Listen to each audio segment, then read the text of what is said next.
Hello and welcome to another edition of the Steelers Depot live stream. As always, I am Alex Kozora from SteelersDepot.com. Joining me is Bryan for the next hour, answering as many of your Steelers questions as possible, and there's probably a bunch after Pittsburgh's big 18-16 win against the Baltimore Ravens on Sunday. Pittsburgh 8-2 on the season, in clear control of the AFC North, but a quick turnaround to Thursday's game against the Cleveland Browns. Dave, how you doing? Thanks for being here. Yeah, happy Victory Monday. Double fisting it between swapping back and forth between Baltimore tape and Cleveland tape, and short week, and trying to take in as much information as we can here. So and the tape dropped a little bit later than normal, the full reels and all like that. So it's going to make for a long night tonight, coming off of a not too bad night last night, I don't guess. Yeah, sleeping fast, but sleeping happy with Pittsburgh on a, 5-game winning streak. So Dave and I here to answer as many questions as possible. You can send them in the chat below. Like always, if you want a guarantee of your question being asked and answered by Dave and myself, you can send a super chat. No obligation to do so, of course, but we appreciate them all the same. If you guys could at least hit the like button, subscribe to the channel, and of course, check out the site on screen right now, SteelersDepot.com. Would really appreciate that. So Dave, let's dive right on into our first question, which comes from Big Dog, who says, "Hey Dave and Alex, do you believe Herbig is a starting caliber, I'm going to assume linebacker," he says, "in this league? Because I believe he is." I think you're right, Big Dog. Look, I don't know how many other different ways we can say it since really last year with him. When he's on the field, he's on the field.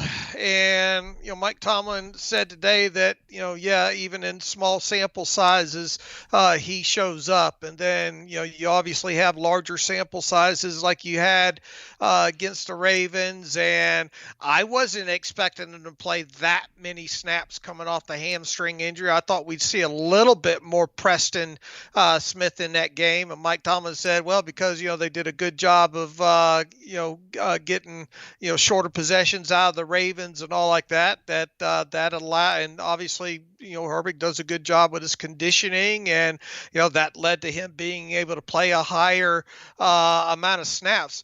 Look, if you got that kid out of Wisconsin, what's his name? Van Ginkel? Yeah, Van Ginkel. If you got a guy like Van Ginkel that's able to start and play for a NFL team, Herbig's a better player than he is. Mm-hmm. And I like Van Ginkel. And even as much as I like Van Ginkel, I kind of question whether or not he was starter material.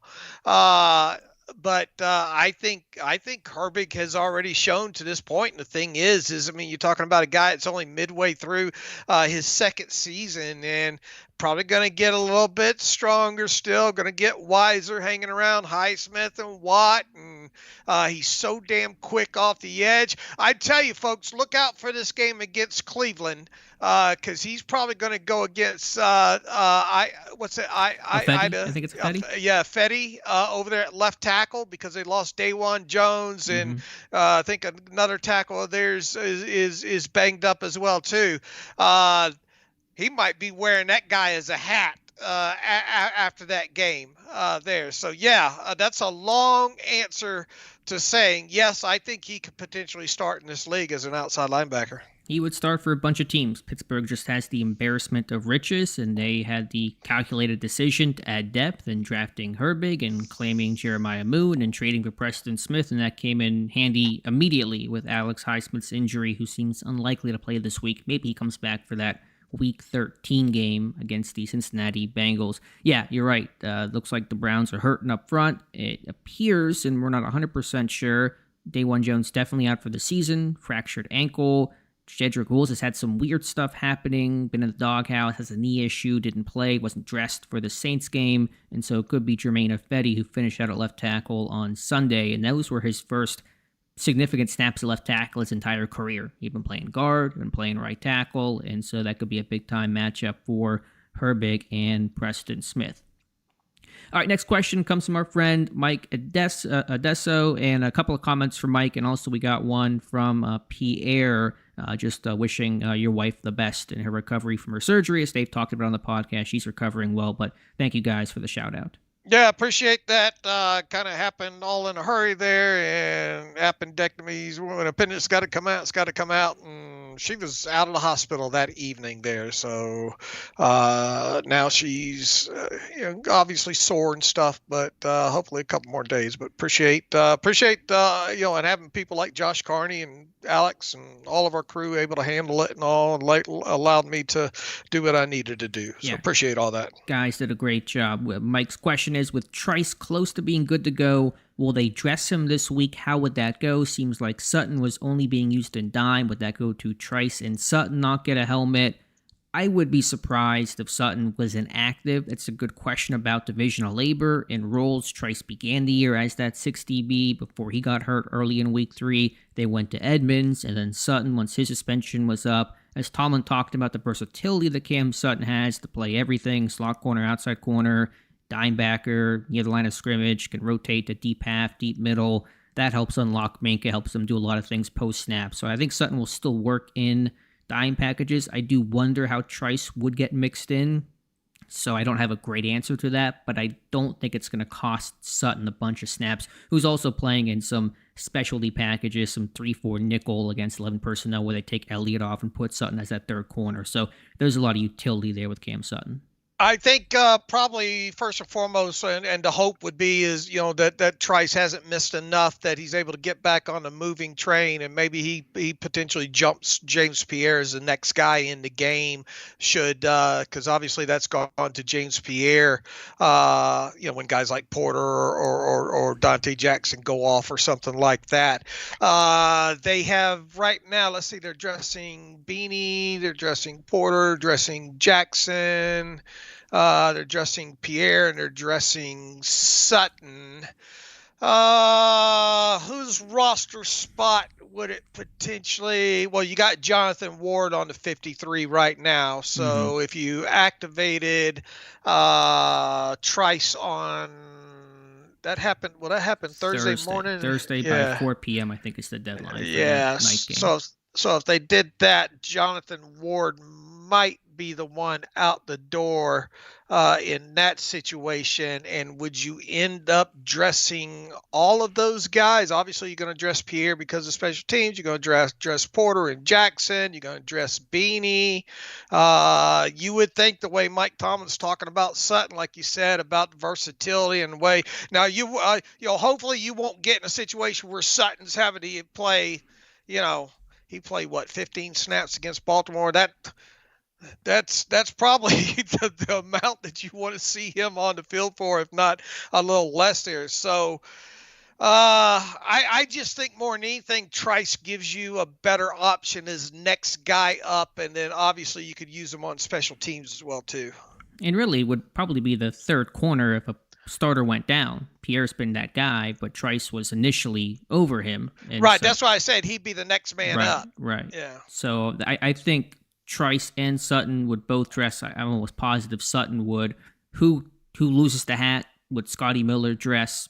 Maybe not in that scenario. Right. And as you said, maybe release Ward to clear the roster spot. We'll get our answer here, I think, soon enough. But I don't think Sutton would have a role reduction. I think there's a way to dress all those guys. Now, would Trice really be playing much? Probably not without injury, but one injury anywhere could really change things. And remember, before Sutton came back, they were only dressing like 4 corners, weren't they? Yeah, it was a little dicey, and they lost like Dante Jackson in week 7. They played with 3 the rest of the game, and Pittsburgh kind of pushed the envelope there. All right, they got away with one there. They really did. Got a couple of super chats. Thank you guys. We got Pierre Miller, realtor in San Antonio, says, if I send you a terrible towel to you, will you sign it, Dave and Alex? I'm unlikely to be back at camp for a while. Thank you for the continued great content. Thank you, Pierre. I mean, we're in different places, so I don't know how that's all going to get passed around. I honestly have the worst signature in the world. I'm in that awkward spot where, I was just one of the last classes to be taught cursive. I just have I'm embarrassed by my own signature, so I promise you it's probably going to devalue the terrible towel if I sign it. And I was around early enough when cursive was probably invented. Right, right, right. I got a doctor's signature. My mom always wanted a doctor, and she ended It's up as getting a blogger close, podcaster. So close I'm as sure she got. she's very disappointed there. Pierre, if you come to camp, I know you said you probably won't be for a while. We'll definitely link up. I appreciate the gesture, but just keep following us on here, and we thank you for your support and the super chat. That was very generous of you. We would devalue the terrible Yeah, be towel. sacrilegious. Antonio Castillo says, with the $5 super chat, thank you so much, says, hi guys, hope you're both well. Any chance the team rolls with Corliss past this season as the starting punter? He's been great since being signed. You're right, Waitman's been fantastic, including in Sunday's win over Baltimore. Boswell gets the headlines for his immaculate performance, 6 for 6 on field goals, 3 from 50 plus. I've gotten this question quite a bit. I imagine that will continue. Waitman signed a 2-year deal when he got brought on to replace Cameron Johnston. What I think the easy answer is, you take those guys into camp next year, evaluate where Johnson is at health-wise, rehab-wise, recovery-wise, seemed to be pretty nasty knee injury that he suffered, go into camp and decide from there. I don't think it's a decision or conversation that really has to be addressed until next late August. Yeah, you hit on the good parts of that. That knee injury, you want to make sure that Cameron Johnson's fully recovered. It might be a full type year.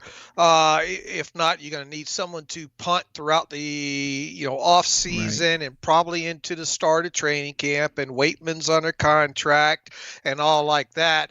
You hold on to both those guys as long as you can. Obviously, you have Johnston signed to the you got more guaranteed money tied up to it with him. It wouldn't be the end of the world if you move away from him, but you'd have to have a very, very good reason within that. But worst case scenario, maybe what you do is, if you like one better than the other and both of them stay healthy when camp and preseason wind down, then you trade one of them away instead of cut. You put out that old feeler like you see every year. X team's about to cut or is going to cut so-and-so, and then 2 hours later you see X player traded to, you know how that works there. So, sure. Look, it's better to have two capable than one. And then obviously with one coming off injury, you can play the waiting game all the way up to the cut of the 53-man roster if you needed to. Or even longer, as they tried with Braden Mann 2 years ago. Couldn't deal him, and it's tougher to do, but if there's a need, if someone loses a punter, that's happened before. Specialists occasionally fetch a late-round pick. It's a good problem to have. If Johnson comes back healthy, he's booming the ball like he was expected to when he first signed and has in the past. If Waitman continues to do well, it's a lefty and a righty. That's kind of nice to have punters with a different foot. The ball spins differently from each guy, so all good questions, but really answers we won't have and really don't need to have until August of next year. Appreciate you guys being here. If you guys could like the stream and be sure to check out the site, SteelersDepot.com. Would really appreciate that. I want to try to get as many of Steelers Nation into the chat here today.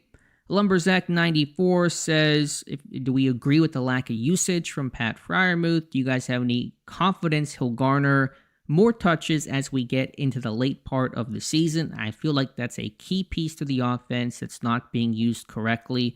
I get that, and again, I've gotten this question too. Well, Dave, you go ahead first. I've talked too much. What do you think about Freiermuth, his lack of overall gaudy stats?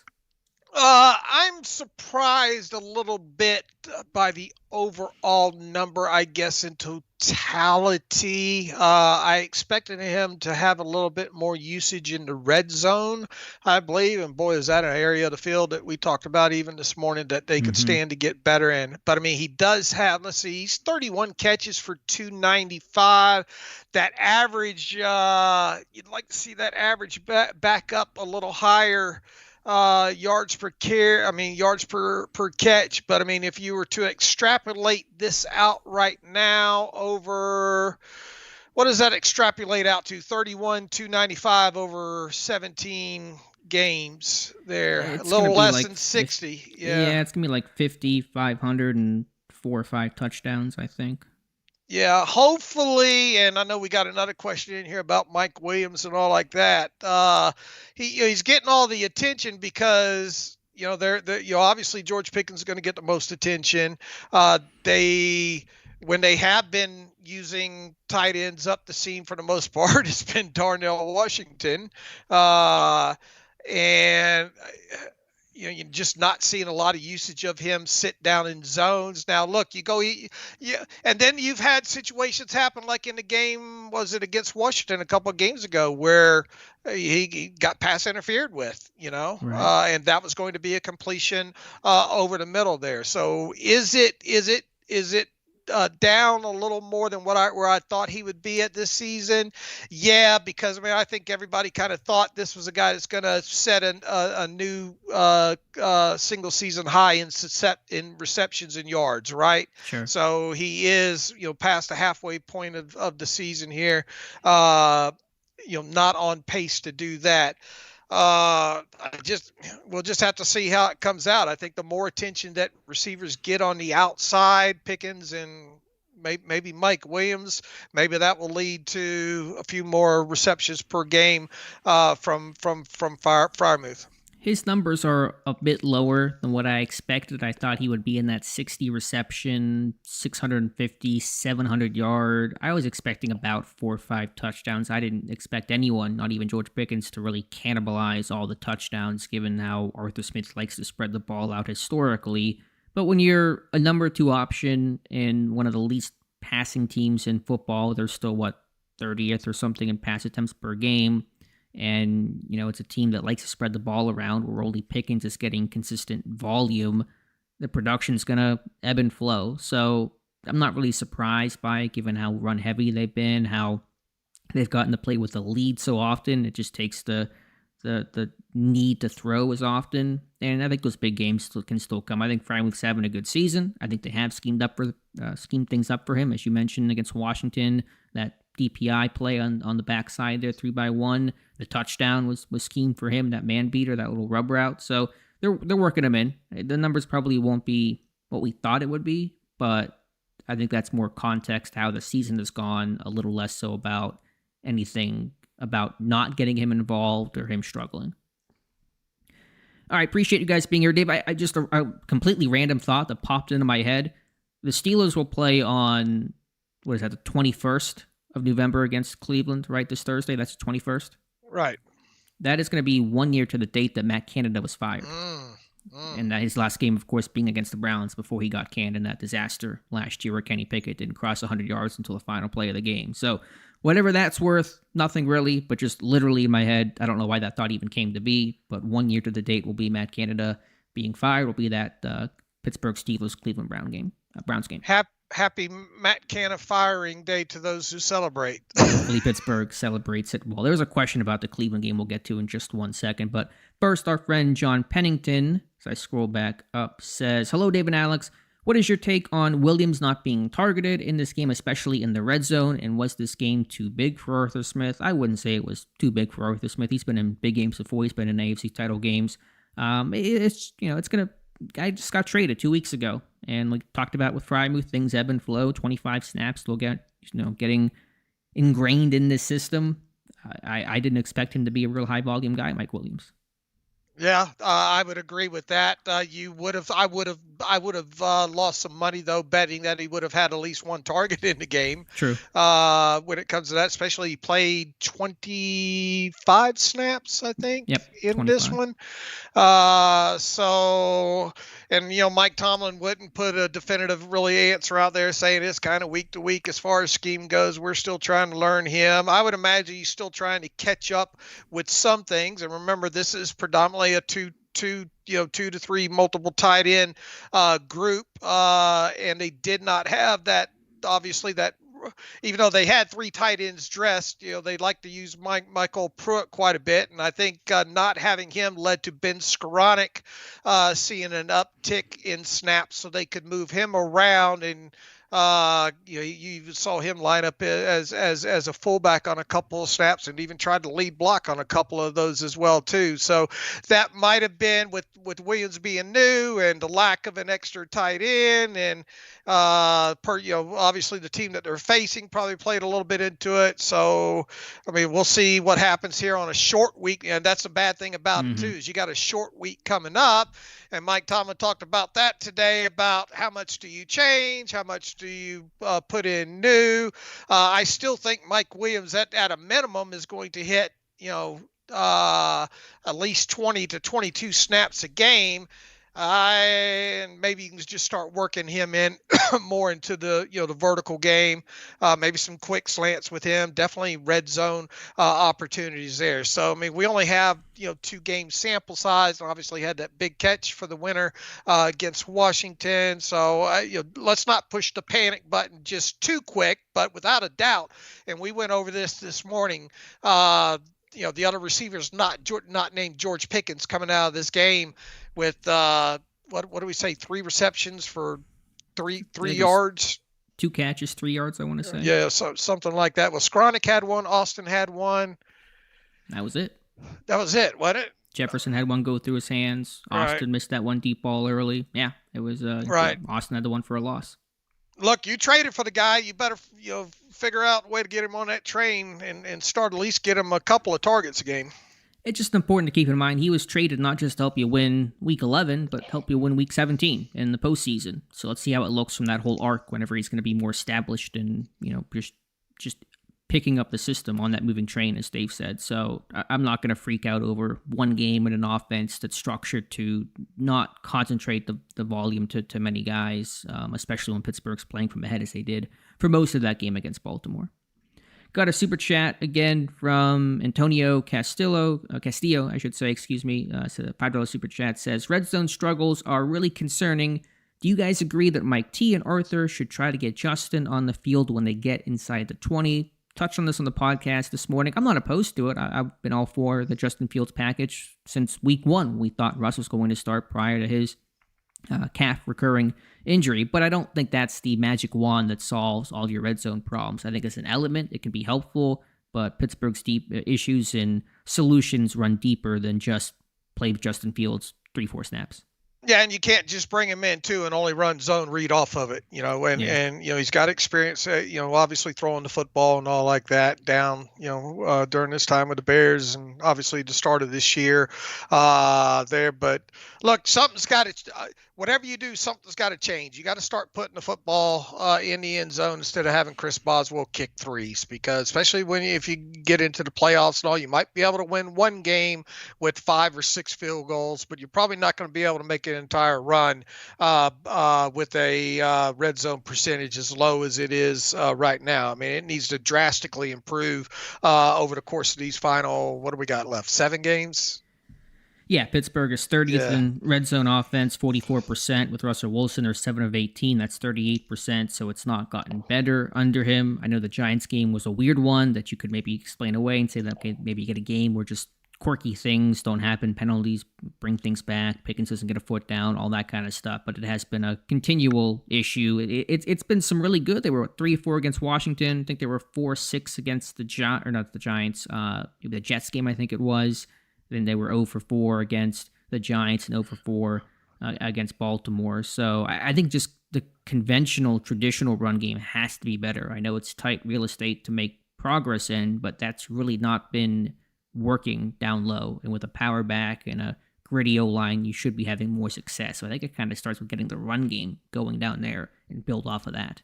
Yeah, especially as physical as those guys are across the board, and even into your interior, you would think that especially not only are they getting in the red zone a bunch, they're getting in the low red zone, Sure. Down 3, 4, 5, 6 yard line and still having trouble punching it in. And that's kind of where you're defined, where the Ravens have a Derrick Henry where they can just barrel ahead and they were able to get in. And Pittsburgh, I think, has to be able to do that as well.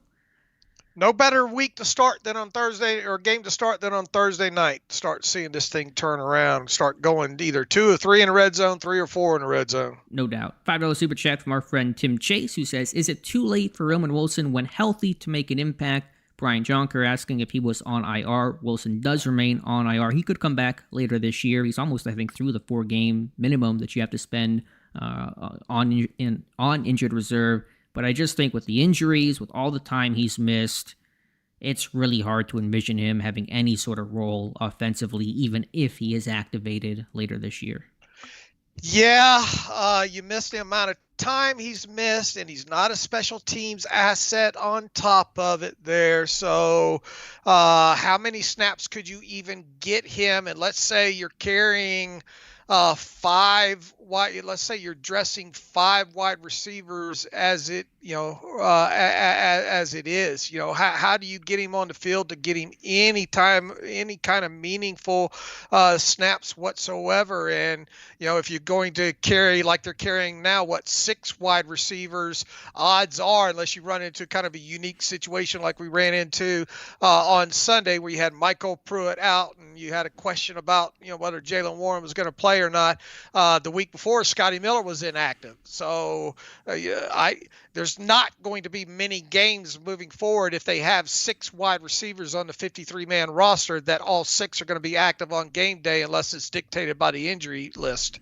And even in the case of Scotty Miller, he didn't play, I don't think, a single offensive snap until the last couple of plays when they put him out there in that heavy 13 personnel for some reason. And so even if Wilson was dressing, which he's only done once this year, what kind of role would he have? So short answer is, barring something unforeseen, a rash of injuries, it's going to be hard to envision Wilson. Do you think he'll catch a single pass this season? No. Me too. I don't think he does. I don't see the path to make that happen. And he might not even get activated off IR unless they have a string of wide receiver injuries. Because they're getting up there on the number of guys to return. I think they're at 5 right now. So want to be a little mindful of that with the regular season in this home stretch. Another $5 super chat from Tim Chase. Thank you so much, Tim. He says, do you think Skoranek could play a bigger role? Feels like there's something there. I'm okay with this role. He's playing in heavy packages, 13 personnel, the old Miles Boykin, DHB kind of role. And like you said, Dave, some versatility, some fullback, some wing work. So I'm okay with the limited menu and specialty package stuff he's working on right now. I could probably move forward without him getting 20 snaps in a game. How many did he have yesterday? Was it 20? 20. Yeah, that is high. That's a lot of, and like I said, I think that was a byproduct of not having Michael Pruitt, having Mike Williams still new to the team. I think those two things combined is what led to him playing so many snaps. Yeah, that's a good point. So that is on the high end. So that's probably no need to expand from there. But also, I would look for like 8 of them, 7 or 8, But again, Pittsburgh, if they're playing with a lead, they're going to be in those heavier situations, and that's going to lend itself to more opportunities for somebody like Skoranek. And if they're playing from behind and they're in more 11 personnel, then it's going to be less. So again, game flow, I think, has an impact on some player snap counts. And he ain't going anywhere as he's because of his special teams play. He logged 18 special team snaps yesterday. Yeah, there's a comment in here, something about the job that Kahn did to bring in Waitman and Pierre back and Skoranek, and that's all good points. Because we were really concerned in the summer, you and I, Dave, about the Gunner situation. Gunners. They had nothing, and obviously that's been proven out. The Gunners now were not on the summer roster. And so I think Pittsburgh felt that too and made the change, and it's paid off in a big way.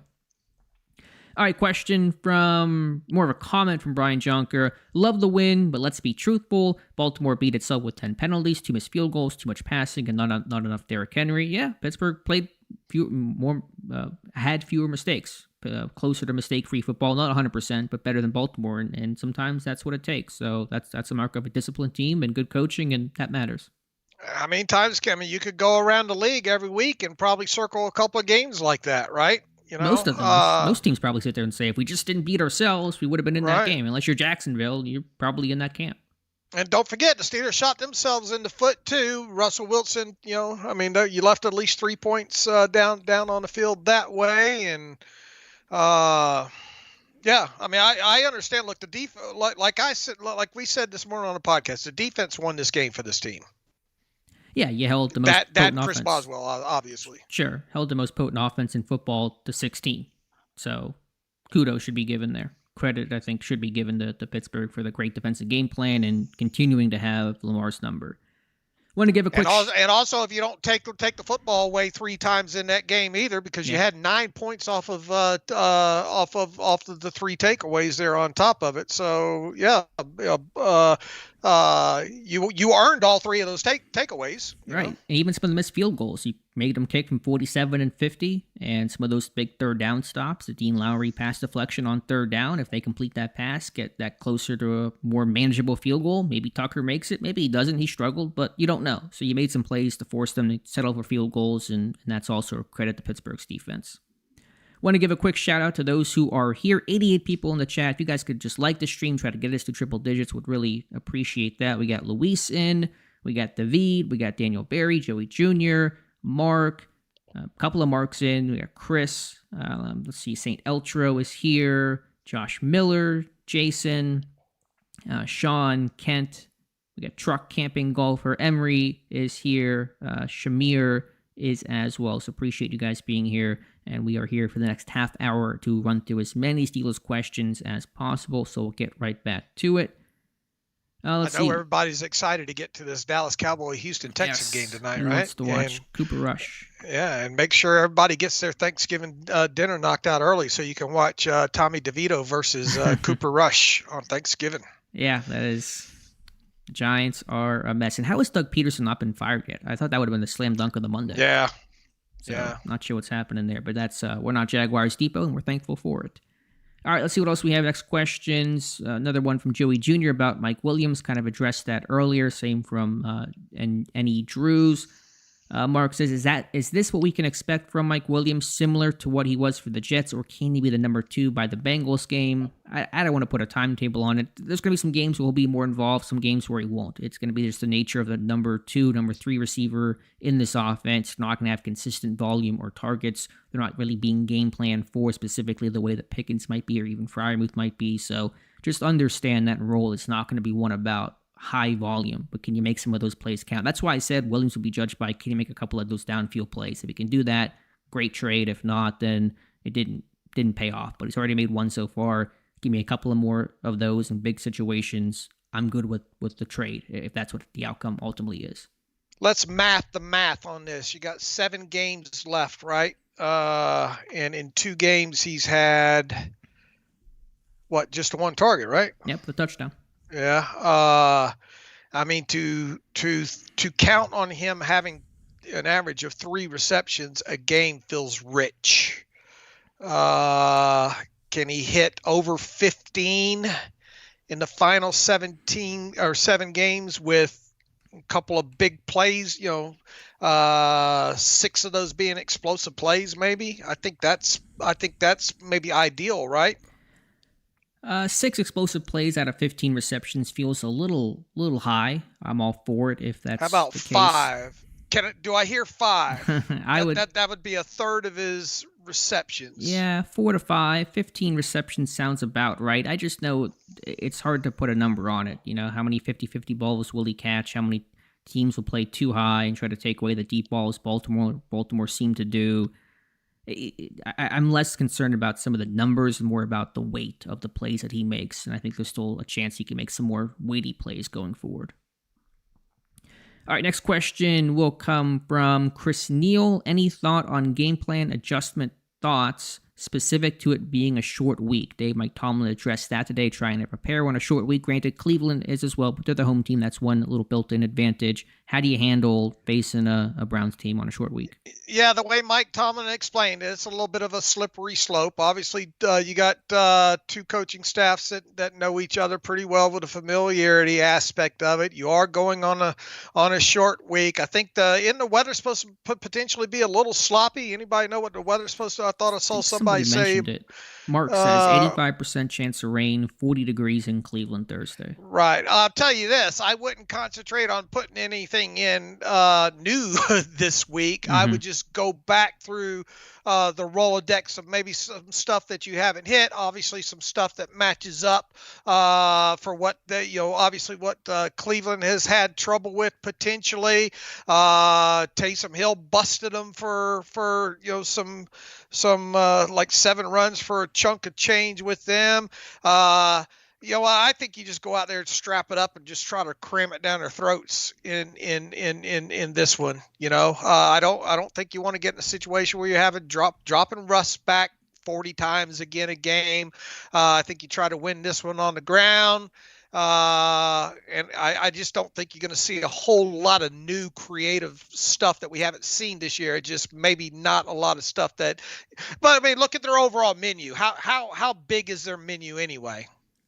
They just put a lot of lipstick on it. Yeah, it's kind of like, Taco Bell's menu. It's kind of the same ingredients, just packaged in different ways and dressed up a little bit differently, but it's all the same kind of core stuff overall. That's kind of a good way to describe this offense. Yeah, it'll be interesting because it's a familiar opponent, although it's the first time meeting them this year. I don't know where I'm at, obviously, for this game. I'm still working through Brown stuff. We're just coming off the Ravens game, but I got to be honest, Dave. I'm a little nervous for this one. Short week on the road. The Browns are a better team with Jameis Winston. They still have a good pass rush. They still have talent defensively.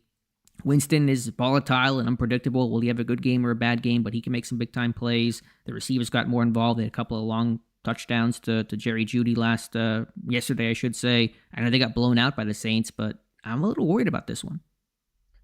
They are okay against the run right up the middle. They're fourth in the league at 3.34 yards per carry up the middle, but and they're also okay off of left tackle, but everywhere else they're in the 20s or below ranking, at least where average gain goes. Now, obviously, I'm not a fan of just measuring things by average yards per carry, but in the little tape that I've seen, they haven't been great against the run overall.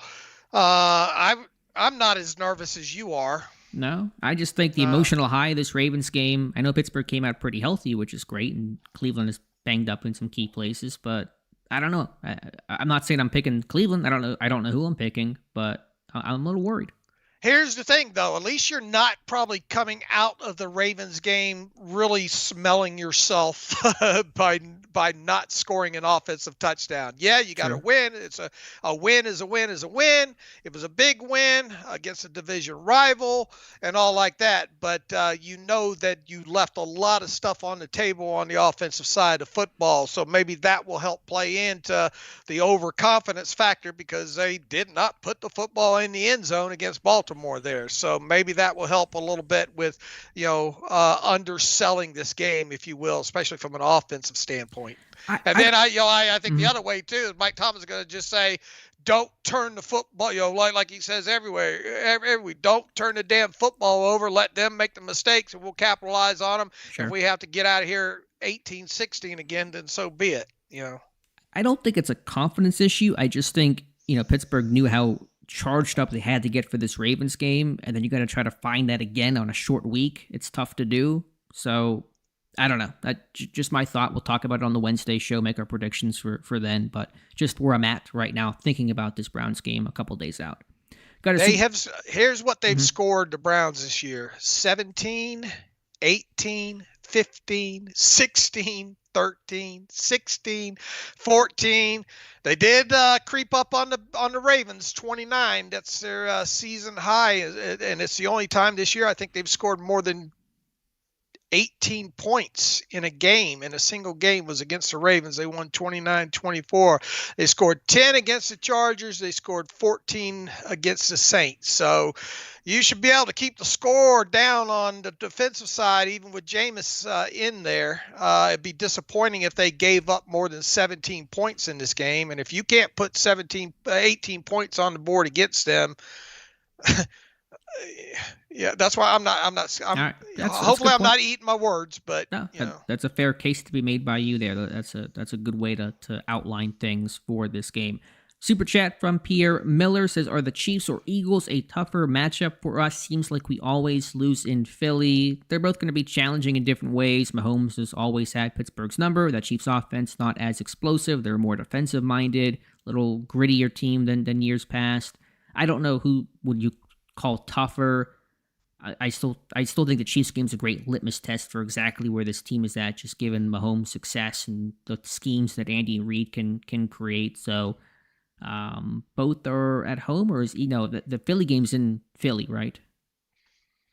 I know Chiefs are at home. That's the Christmas Day game. I think as Pierre saying they always lose in Philly. I think that's a reference to them playing that game in Yeah, at Philadelphia. Philly. Yeah, they struggle in Philly and have for a long time.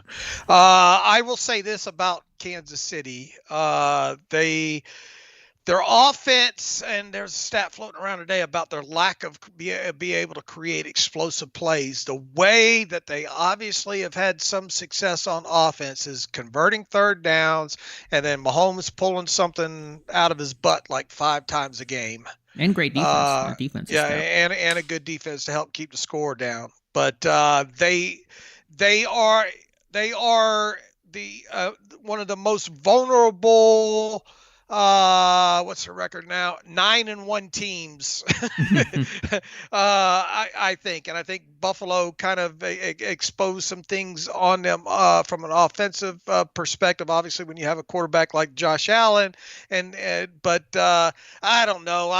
I haven't watched a lot of Eagles. I watched the Eagles Washington game the other night and all, and obviously would say they've got a good rushing attack, and I think the Chiefs are going to get Pacheco back here pretty soon, aren't they? Mm-hmm. I think this week and all. So both of them are going to be tough matchups, and playing on the road is going to be tough, and against the Eagles, and then obviously anytime you have to face Mahomes, it's going to be tough. And I know it's a two-way street, and both teams will have to prepare on a shorter week. The Saturday game, which is the Baltimore game, by the way, so Pittsburgh will go Baltimore to Kansas City on Wednesday. But trying to prepare for Mahomes on a short week, I think is tougher than what KC will have to do to prepare for Pittsburgh, even though they're going to be the road team. Just dealing with Mahomes in general is tough when you have a full, Sunday to Sunday game plan window. To do that on a short week, condensed week, I think is even tougher to handle a guy that's owned you in all of his games against you. Good question, though, Pierre, and we'll get our answers soon enough. I got 95 here. I'd love to hit 100 viewers in the chat here, so we could just get one last push. Would really appreciate that, as Dave and I will go back to your questions for the last 20 minutes of this live stream, which can be archived and watched again a little bit later on. Joey Jr. says, Dave and Alex, I have a question. Do you believe this defense is better than the 05 defense? It's always hard to play that comparison game. What do you think, Dave? 05 or 2024? 08 was the one with LeBeau, right? And the super low adjusted net yards per passing attempt stat. Trying to remember the 05 real quick. It was still a really good defense. 08 is definitely better than 08 historically good in franchise history. It's like the 76 defense number 1, and then arguably 08 number 2. How do you compare it 05? I think 05 might be a little bit better, but it's a different era. It's a little harder to compare. Right. Pittsburgh could stop the run so well back then, wasn't as open of a passing game, prolific. I think I'd take 05, but it's hard to compare those two teams. Yeah, I mean, boy, you're talking now. That's what 19, 20 years ago, and running football was a lot more prevalent. They had a 4.7 adjusted net yards per passing attempt stat, but a lot of teams had 5 or under. Looks like about 13 or 14 of them. I'd one for one. I'd probably take the 05. Me too. I think most people would, and the comments seem to reflect that. Joey Jr. also asking, just a quick aside, do you believe the Tyson and Jake Paul fight was fixed? He says that was totally fixed. I mean, I didn't watch it, and it sounds like most people couldn't either. I intentionally didn't seek it out, and Netflix had a bunch of streaming issues to hopefully clean up for the Christmas Day games. Did you watch the fight? What were your thoughts on it, Dave? Yeah, I watched it. I don't think it was fixed. I just think Tyson I think his legs got him, Yeah, I mean, Father Time's undefeated, right? And he can cry himself to sleep with the $20 million he made for that fight, so I think we'll be doing okay. Do we consider Pittsburgh a Super Bowl contender? Get this question a lot. It's been in the media. Do you consider, Dave, Pittsburgh to be a Super Bowl contender?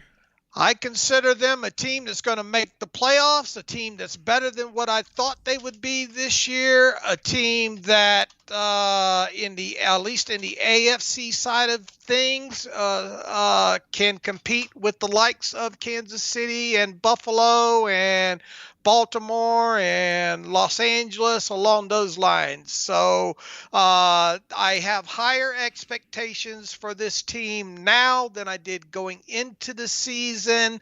I think you've got to help yourself here and win the AFC North and hopefully get a home game or possibly more out of that. But I think I have gone from thinking that this is a team that would go 9-8 to not winning a playoff game to now expecting them to make the playoffs with 11, 12, 13 wins and winning not only one. I mean, how can it not be right now? If this team stays healthy right now, especially on the defensive side of the football, and can solve some of these red zone woes on offense, I don't see how they can't be a team to make waves in the playoffs. Does that mean Super Bowl? Look, go back to the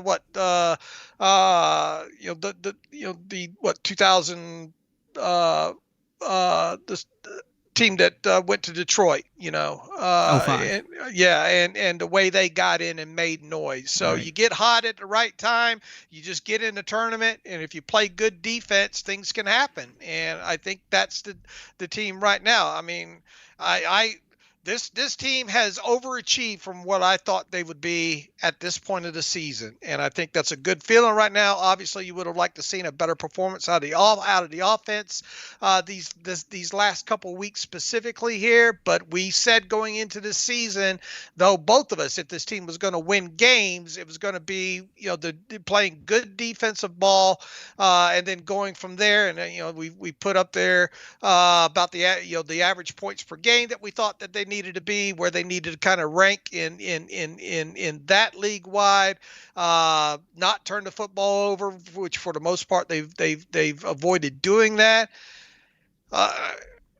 They've got as good a chance at making a run at this thing, I think, as any team in the AFC does at this given point in time. That's well said. I truthfully just spend little time considering and pondering those things until we're right at the postseason, because so much can and will change depending on who's rising, who's falling, health, issues, all that kind of stuff. But the thing I can go back to is say, okay, what is Pittsburgh's big weakness? And they really don't have a big weakness. They have some issues. The offense can be better. The red zone offense is probably the biggest sore spot for this team right now. But overall, the offense is at least average and capable of putting up 30 points a game. The defense is top 5 in football. They have great special teams. They have good coaching overall. Knock on wood, they're healthy right now. There is no fatal flaw that says, okay, they can't make a run because of X, Y, or Z. They are a really well-rounded and complementary football team. If you would have told me they would be where they're at right now, it would have taken a lot of convincing before the season started. Yeah, I'm with you. I mean, and look, they were one play away from beating the Cowboys. The Colts game got away from them on that bad snap, right? Late in the game. Sure. They've been in every game. They've either won it, and the two that they've lost, they were in until the literal last minute of the game. All right, let's see what else we have. About 15 minutes left. We'll try to roll through as many questions as possible.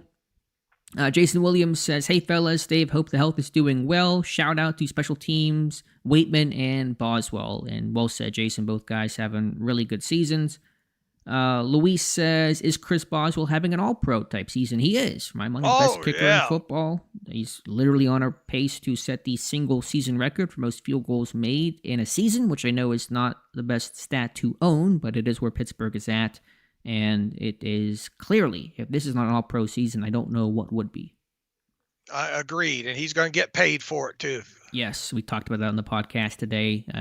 Now, his contract runs through 2025, correct? Right, correct. Okay, so he'll be not a pending free agent, but the 1 year ahead is when those deals start talking and kicking up. How about George Pickens? Have your thoughts on Pickens? Just I don't want to get too sidetracked here with some questions to get to, but George Pickens obviously having a good season, less concerns about maturity, less waves being made lately.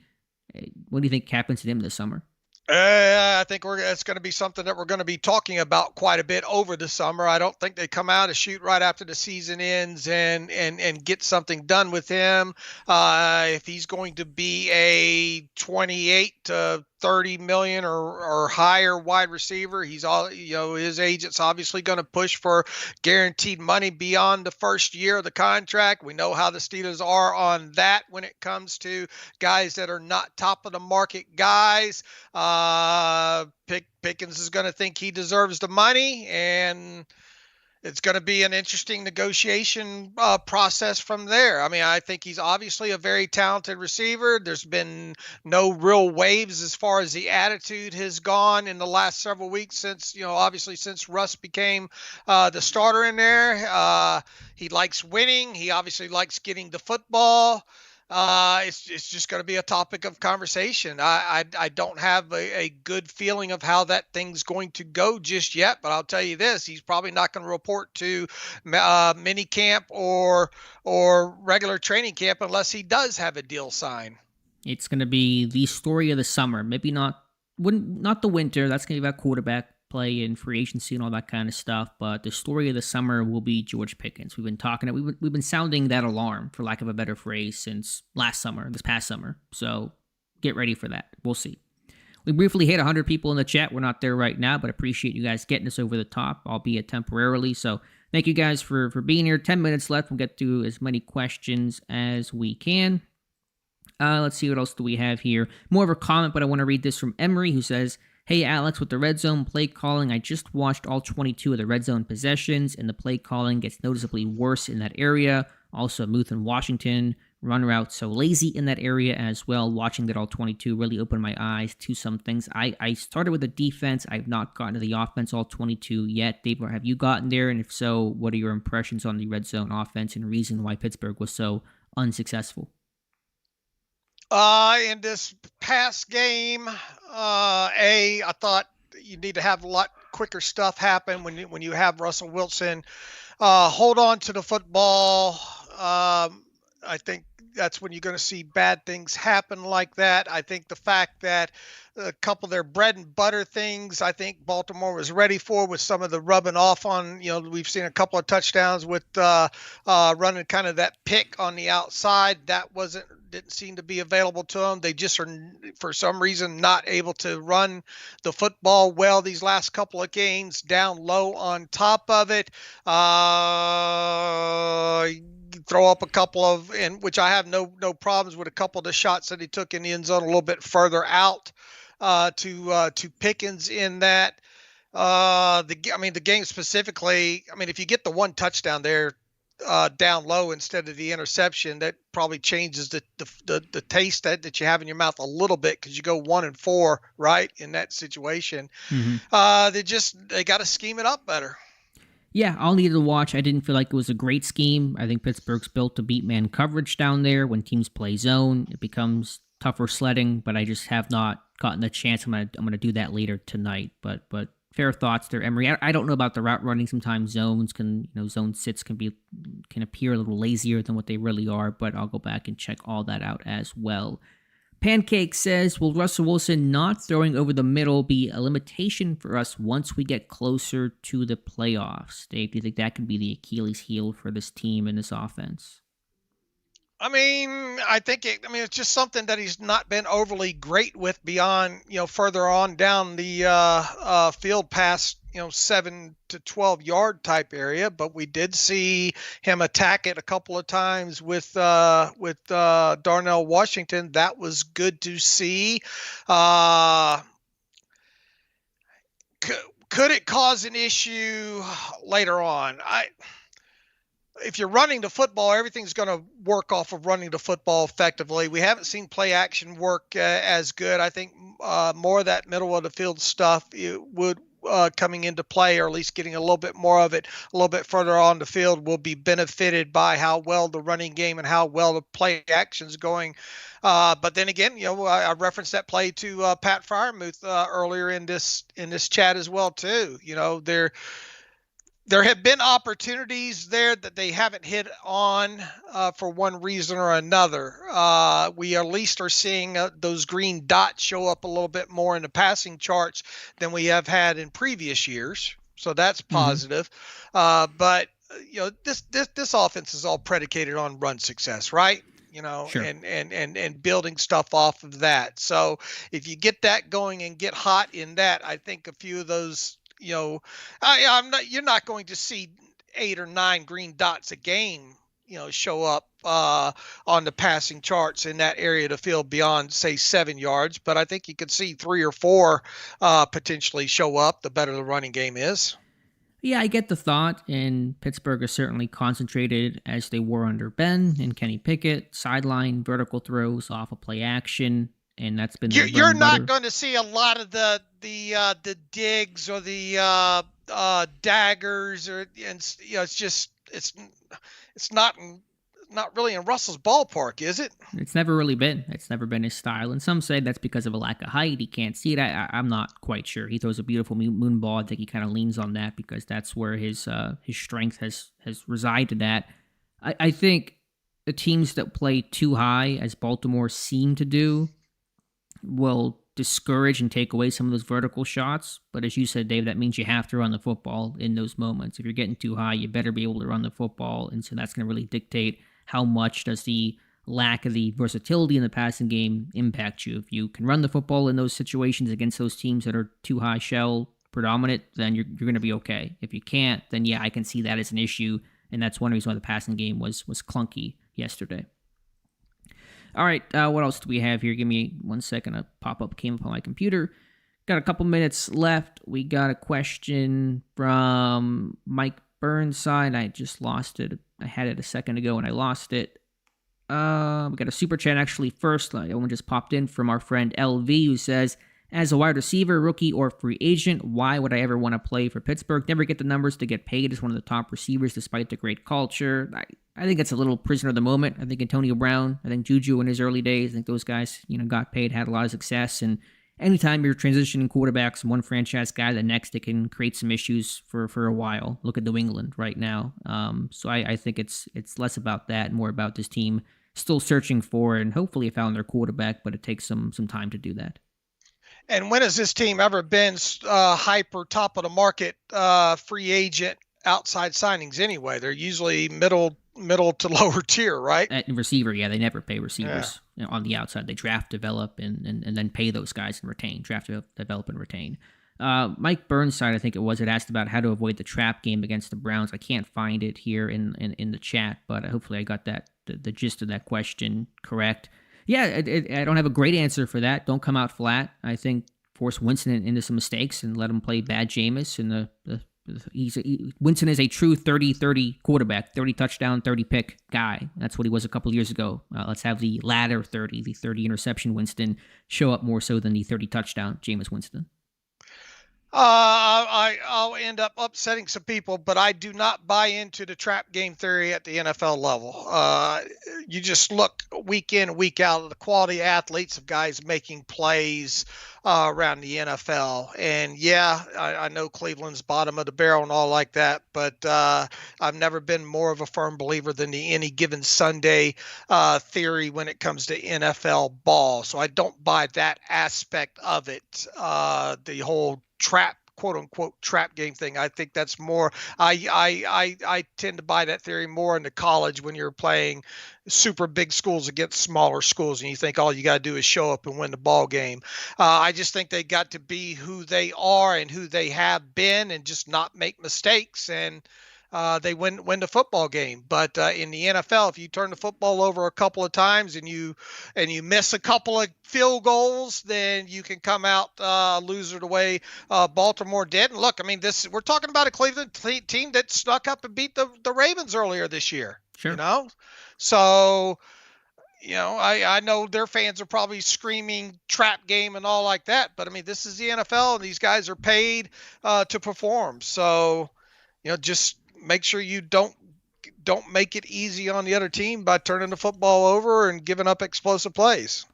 I'm with you. I don't largely believe in trap games at the NFL level because it's older players and it's a veteran-laden defense and a veteran like Russell Wilson, a quarterback, and a head coach like Mike Tomlin. So I don't see it as trap game. I just see it as any given Sunday. The NFL has proven that any team can win because the difference between the good teams and the bad teams is not that major at the professional level like this. And so just making sure you can emotionally get up for this game after all the energy you spent to get ready for and have a hard-fought game against Baltimore. That's kind of where my concern comes from.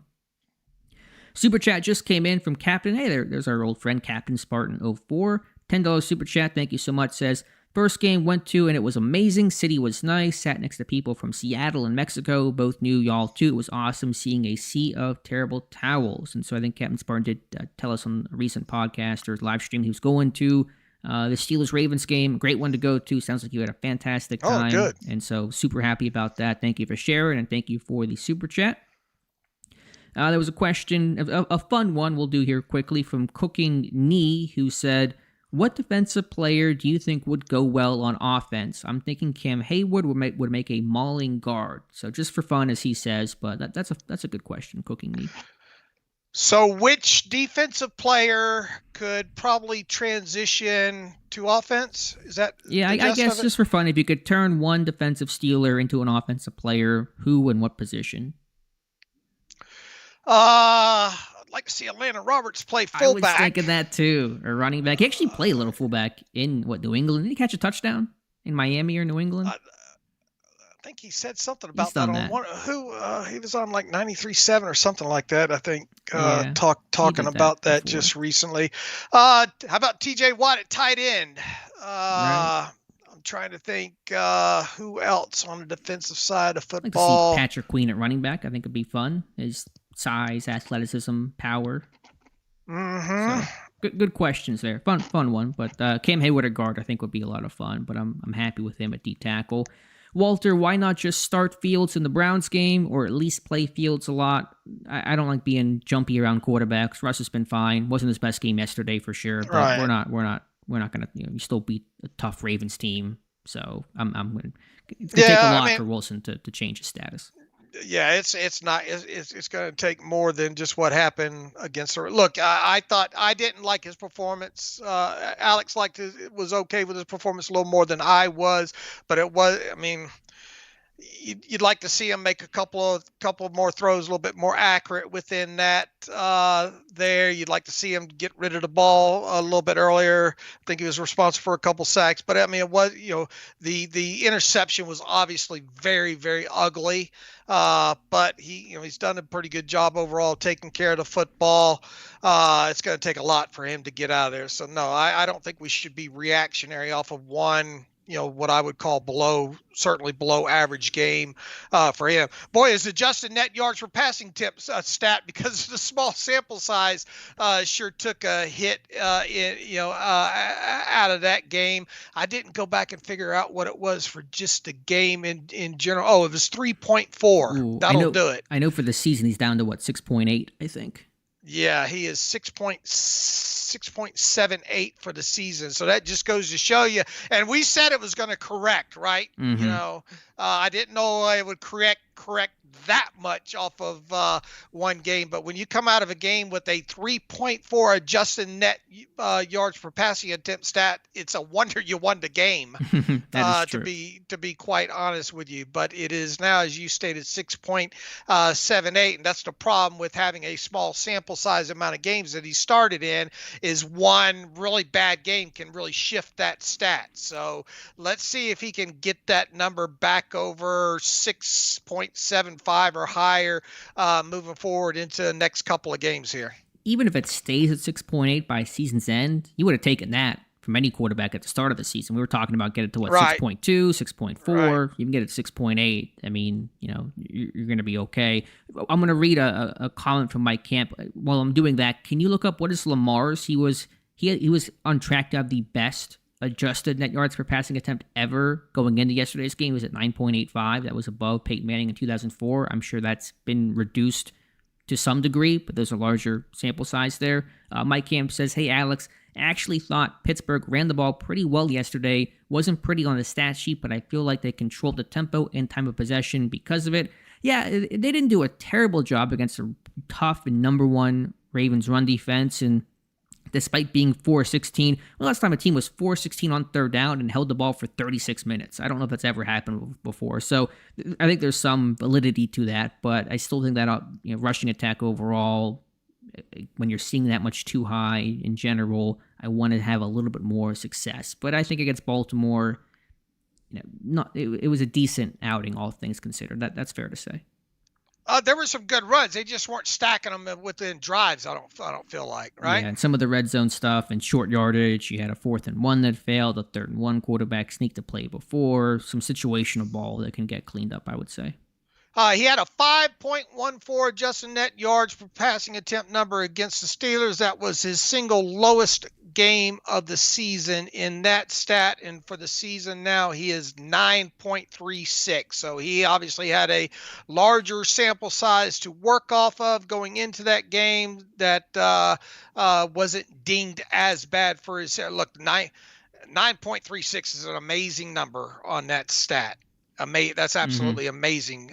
His career, I think, for the first was right around 7 or so, something like that, for his career. So he's playing above what his best season. Only, let's see, 2023 had a 7.34 number, and in 2019 he had an 8.19 number there. So the Steelers forced him to have his worst games when it comes to that stat specifically overall. Will he maintain 9.36 for the remainder of the season? Will he finish over 9? I doubt it. History tells you that he probably won't. But the Steelers got the better. The Steelers definitely held him in check in that game on Sunday. And they'll see him again week 16 in Baltimore, and we'll see if the results are any different or if Pittsburgh continues to have as much, really more success against Lamar than any other defense in football. So that's going to wrap things up here. Ran over a little bit, but wanted to get to a couple extra questions. Appreciate you guys watching. We'll have some videos in my prediction video for the Browns game later this week. Hopefully at least one game breakdown from this Ravens contest as well. So thank you guys for being here. Dave, thank you as always for being here as well. Yeah, thank you for everybody that showed up. Nice turnout tonight. Hope everybody has an enjoyable rest of the week. Short week here. Enjoy the Browns game, and peace and love, everybody. And thank you for the super chats to all those who sent in. Thank you to everyone who attended and asked questions. We appreciate that, and we'll talk to you soon.